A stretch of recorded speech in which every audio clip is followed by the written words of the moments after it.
These are standard gauge versions of the Great Western Railway 7-foot gauge convertible carriages that were built in the 1870s and 1880s to cover the transition from Brunel's brilliant 7-foot gauge down to Stephenson's narrow gauge of 4 foot 8.5.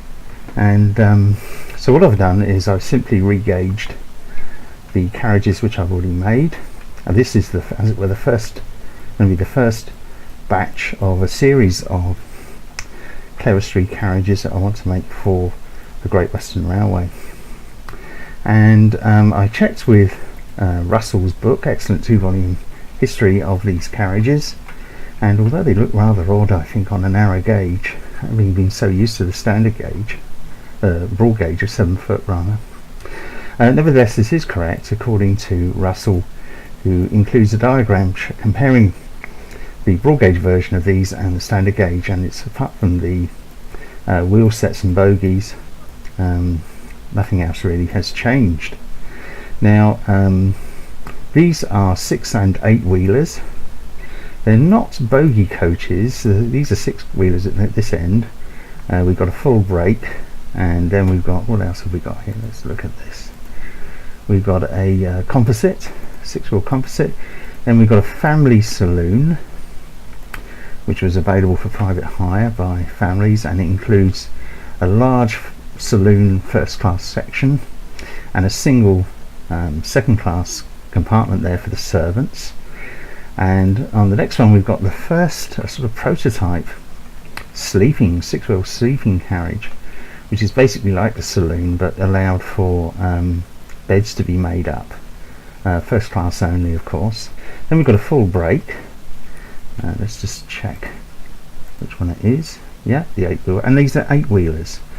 These look like bogies, but they're not. They're just simply 2 sets of 4 wheels, 2 pair of axles, but they're set of course so that they'll take the curves in trains, and of course in trains you don't have to have tight curves as in so-called real model railways. You can have nice sweeping curves, and given the Great Western Railway's heritage of 7-foot gauge track, the standard gauge curves were also nice and sweeping on the converted routes. And so we've got a variety here of composites. I think this one here is, yeah, that's I've just numbered them 1 to, I forget now, 1 to about 6 I think it is, because I'll just call that number 2 because they have a variety of first and second class compartments and guard or luggage compartments in amongst them. And there's a lot of these types of carriages that were built in the 1870s and 1880s to cover the period for the of conversion from broad gauge down to standard gauge, and these were all designed for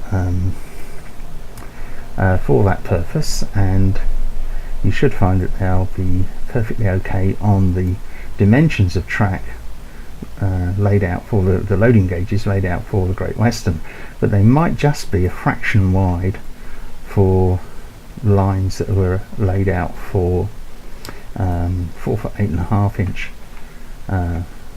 routes. But as I say, there's quite a selection there, and it should encourage you to run trains from that period, and it's certainly my intention to cover more so-called short composite and long composite.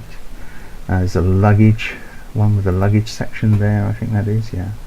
And these are all based on the plans issued by the Broad Gauge Society, and if you're not a member I thoroughly recommend you look them up online and sign up, because they really are a wealth of information. Lovely magazine twice a year, and newsletter and information, all the rest of it about broad gauge.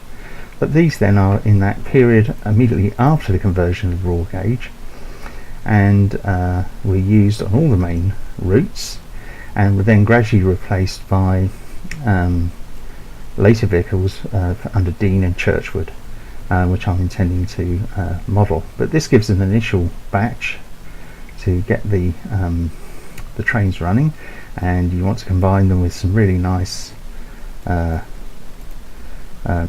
Great Western Standard gauge locomotives of the late 19th century.